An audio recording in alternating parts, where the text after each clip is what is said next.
Good morning all of you. आज हम आपको पढ़ाएंगे वास्तविक संख्याएं, रियल नंबर्स। रियल नंबर क्या होते हैं? सर्वप्रथम आपको बता दें कि रियल नंबर्स क्या होते हैं। परिमेय संख्याएं और अपरिमेय संख्याओं के समूह को वास्तविक संख्याएं कहते हैं, या फिर हम ऐसे कह सकते हैं कि ऐसी संख्याएं जिनका वर्ग करने पर एक धनात्मक संख्या आती है उन्हें हम वास्तविक संख्याएं कहते हैं। फॉर एग्जाम्पल दिया गया है उदाहरण के लिए 2/3, -3, 4, 9, -11, ये सभी संख्याएं आपकी वास्तविक हैं, क्योंकि इनका वर्ग करने पर 2/3 का वर्ग करते हैं तो 4/9 आता है। अगर -3 का वर्ग करते हैं तो ये 9 आता है। 4 का वर्ग करते हैं तो 16 आता है। 9 का वर्ग करते हैं तो 81 आता है, और -11 का वर्ग करेंगे तो 121 आएगा। तो ये सभी संख्याएं धनात्मक हैं। अगर ऐसी कोई संख्या जो ऋणात्मक वर्ग करने पर ऋणात्मक आती है तो वो वास्तविक संख्या नहीं होगी। लेकिन अगर किसी भी संख्या का वर्ग करने पर अगर वो धनात्मक संख्याएं आ जाती हैं तो वो सभी संख्याएं वास्तविक आती हैं। फॉर एग्जाम्पल √-3, ये एक आपकी अपरिमेय संख्या, ये ऐसी संख्या है जिसका वर्ग करने पर धनात्मक संख्या नहीं आएगी। इसका मतलब यहाँ पर ये संख्या आपकी वास्तविक नहीं है, ये रियल नंबर्स नहीं है। उसके बाद में आपको बताएंगे कि यूक्लिड विभाजन प्रमेयिका क्या होती है। इसके बारे में आपको बता दें, कभी आप जब भाग करते हैं तो उसमें संख्याएं आती हैं, भागफल आता है, कोई भाजक होता है, उसमें शेषफल आता है। उस कंडीशन में अगर आपसे ये बताया जाए कि संख्या कैसे निकाला जाए, मान लिया जाता है कि अगर आपका भागफल 9 आया, शेषफल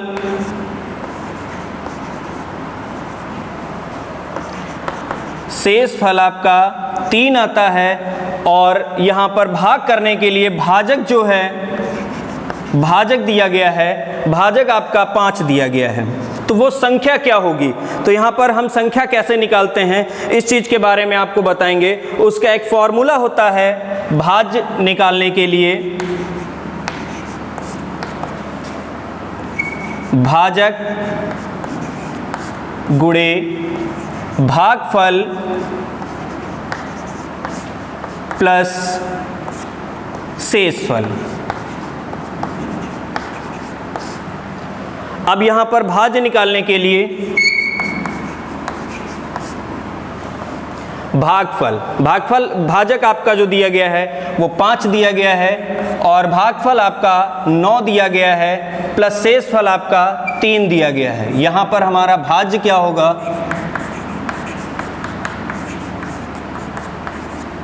ये भाज्य हो जाएगा हमारा 48। इस तरीके से हम यूक्लिड विभाजन प्रमेयिका से यहाँ पर हमें संख्या प्राप्त हो जाती है जब भागफल दिया हो, शेषफल दिया हो और भाजक दिया हो। अब यहाँ पर आपको तीसरी चीज़ यहाँ पे वास्तविक संख्या के अंतर्गत आपको बताएंगे कि यूक्लिड विभाजन एल्गोरिदम में HCF कैसे फाइंड करते हैं। HCF हाईएस्ट कॉमन फैक्टर आपका कैसे निकाला जाता है। मान लिया जाए अभी आपको संख्या दी गई हैं, 2 संख्याएं दी गई हैं, 25 और 80। इसका HCF फाइंड करना है। हाईएस्ट कॉमन फैक्टर क्या होगा? तो कॉमनली आप लोग इस कंडीशन से भाग विधि से निकालते हैं। 25 से 80 को भाग देते हैं 3 बार, 75, और उसके बाद में 5 आ जाता है। फिर 5 जो शेषफल आता है उसी से जो आपका भाजक होता है, पहला भाजक होता है जब यहाँ पर कोई संख्या नहीं बचती, तो जब भाजक से शेषफल छोटा होता है तब उस कंडीशन में हम शेषफल से ही भाजक को भाग करते हैं। तो यहाँ पर 5 बार में ये 25 आ जाएगा। इस कंडीशन से आप निकालते हैं तो इसका HCF आपका 5 आता है। लेकिन एल्गोरिदम मेथड में, यूक्लिड विभाजन एल्गोरिदम की कंडीशन में सबसे पहले आप सबसे बड़ी संख्या आप लिखते हैं, उसमें आप दूसरी संख्या से किसी का कितने टाइम यानी कितने बार में पहाड़ा उसमें पढ़ा जा सकता है। तो यहाँ पर हम जानते हैं कि 25 जो दूसरी संख्या हमारी दी गई है वो 25 है, उससे हम पहाड़ा कितनी बार पढ़ेंगे? वो 3 बार। और यहाँ पर शेषफल आपका 5 आएगा। शेषफल को उसी जो अभी यूक्लिड विभाजन प्रेमिका में पढ़ाया था उसी कंडीशन से इसको लिखेंगे। अब यहाँ पर आपके पास जो पहले भाजक था उसको यहाँ पर लिखते हैं, और जो यहाँ शेषफल आया है, चूंकि पहले हम आपको बता दें भाग विधि में जो मैंने बताया आपका शेषफल जो आता है वो नेक्स्ट टर्म के लिए आपका भाजक बन जाता है, तो यहाँ पर भाजक हो जाता है आपका 5। अब 25 में 5 का पहाड़ा जब पढ़ेंगे तो वो 5 बार जाएगा और शेष यहाँ पर 0 बचता है। जब इस कंडीशन में शेष यहाँ पर 0 बचता है तो उस कंडीशन में जो भाजक होता है उसी में वो भाजक ही उसका हाईएस्ट कॉमन फैक्टर होता है। इसका मतलब इसका HCF जो है वो आपका 5 हो जाएगा।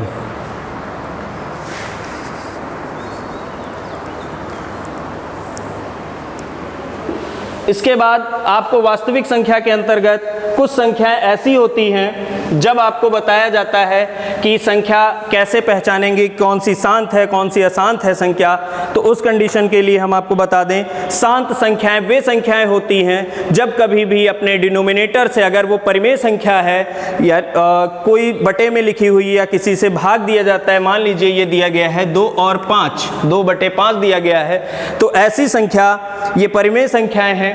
और परिमेय संख्याओं में ऐसी शांत संख्याएं वे होती हैं जो कभी भी अपने डिनोमिनेटर से न्यूमरेटर जो है कंप्लीट डिवाइड हो जाता है, यानी हर से अंश को पूर्णतया विभाजित किया जा सकता है, वे सभी संख्याएं शांत संख्याएं कहलाती हैं।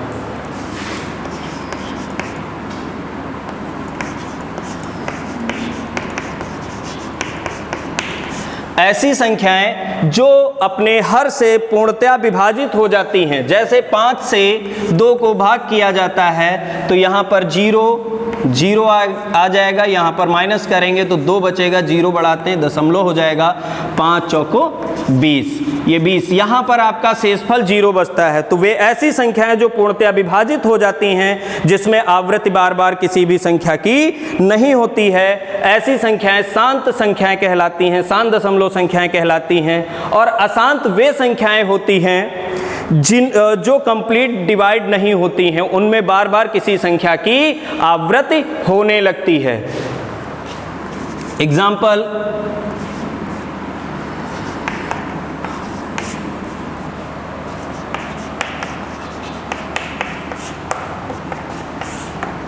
दो बटे 3, यहां पर 3 से अगर हम डिवाइड करते हैं 2 को 0 बार, 0.6, 18 यहाँ पे आएगा, फिर 2, फिर 6,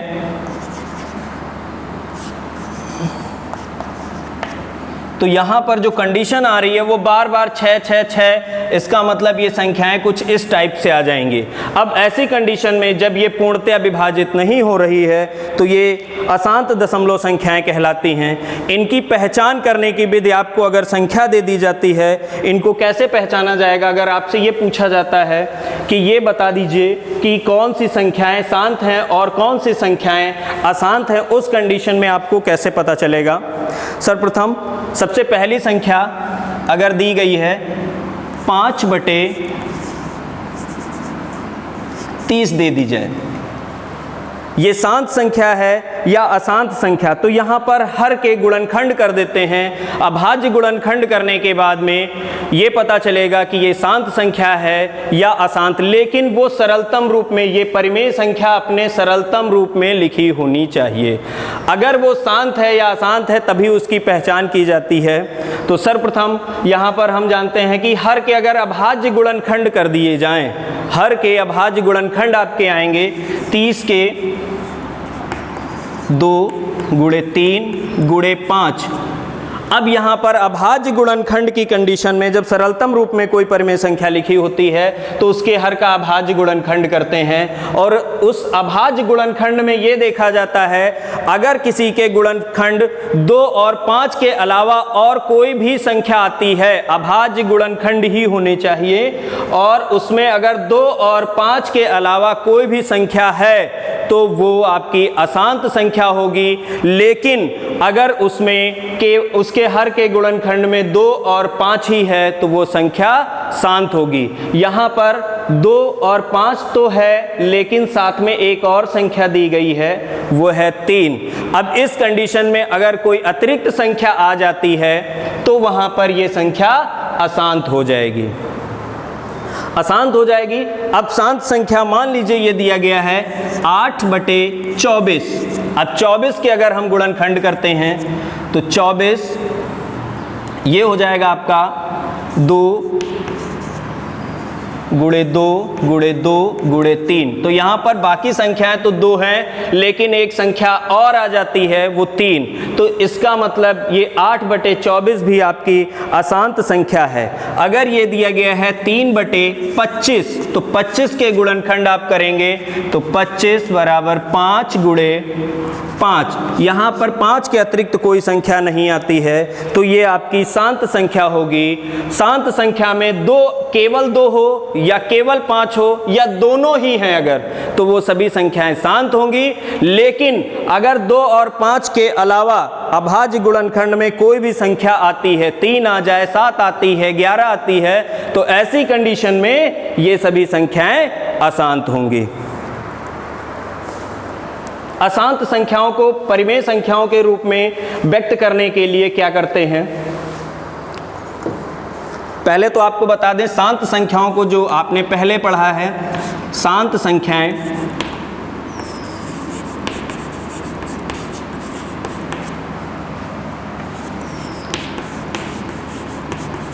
परिमेय संख्या के रूप में। तो आपने पढ़ा है अगर कोई संख्या दी गई है 2/2.59 दिया गया है, तो इसकी विधि आपको आपके सामने आती है और आप यहाँ पर जब दशमलव को हटाते हैं यहाँ से, तो उसके एक तो होता ही है और 2 अंकों में अगर दशमलव है तो 2 अंक लगा देते हैं। इसका मतलब आप लिखेंगे 2 सही 59/100। लेकिन अशांत संख्याओं को लिखने के लिए आपको क्या करना होता है, आइए बताते हैं। एक संख्या दी गई है आपको 0.333, ये बार बार लिख के आ रहा है, या फिर इसको ऐसे इस कंडीशन में भी लिख लेते हैं और ऊपर ये बार लगा देते हैं। ये बार लगाने का मतलब है कि ये संख्या यहाँ से बार बार रिपीट हो रही है। उस कंडीशन में हम क्या करते हैं, उसकी कंडीशन ये है कि जितनी संख्याओं पे बार लगा हुआ है, मान लीजिए माना x बराबर 0.3 यहाँ पर दे दिया गया है, इसको हम इस रूप में भी लिख लेते हैं, ये कंडीशन हो जाएगी। उसके बाद में यहाँ पर जितने अंकों पर बार लगा होता है उतने दहाई के अंक लेकर के उससे हम इसको गुणा कर लेते हैं। यानी अगर इक्वेशन नंबर ये 1 है तो दोनों पक्षों में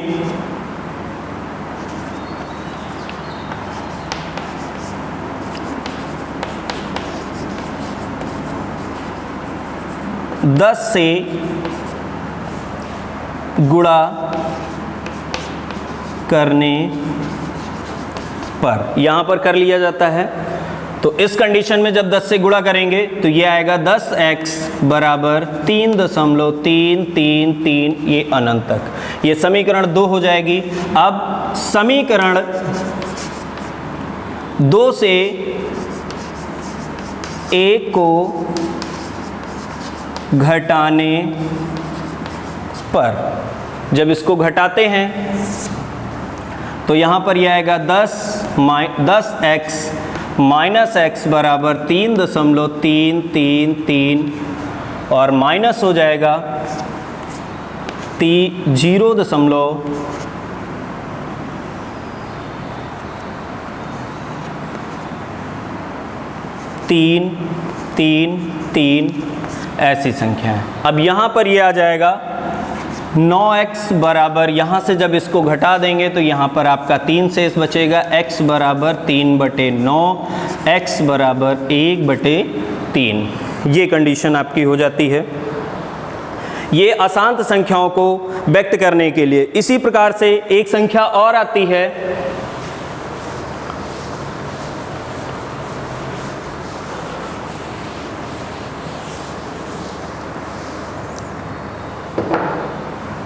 ये दिया गया है x बराबर 0.5666, या फिर इसको ऐसे भी लिख देते हैं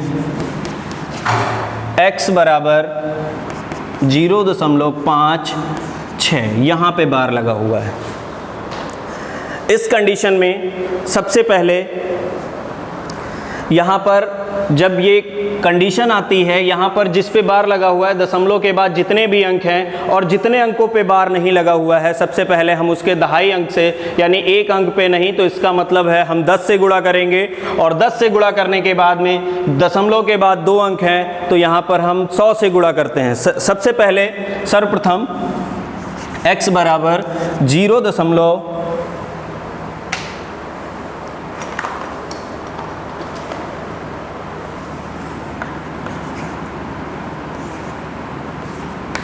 ये संख्या आपको समीकरण 1 दी गई है। 10 से गुणा करने पर तो 10x बराबर 5.666 इस तरीके से आ जाएगा, और जब 100 से गुणा करते हैं तो यह आ जाएगा 100x बराबर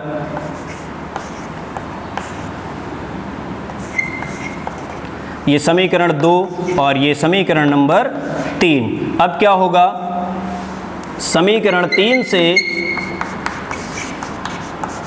2 को घटाने पर, जब समीकरण 2 से इसको घटाएंगे तो यहाँ पर ये आएगा 100x माइनस 10x बराबर 56.666 माइनस 5.666 इस प्रकार से। यहाँ पर घटाने के बाद 90x बराबर, यहाँ से ये घटाएंगे तो 51 आएगा आपका ये, और x बराबर 51/90। 3 से कट रहा है, इसको सरलतम रूप में लिखेंगे तो 3 से काटने के बाद 17/30। ये आपकी परिमेय संख्या यहाँ पर अशांत संख्या से परिमेय संख्या बन जाती है।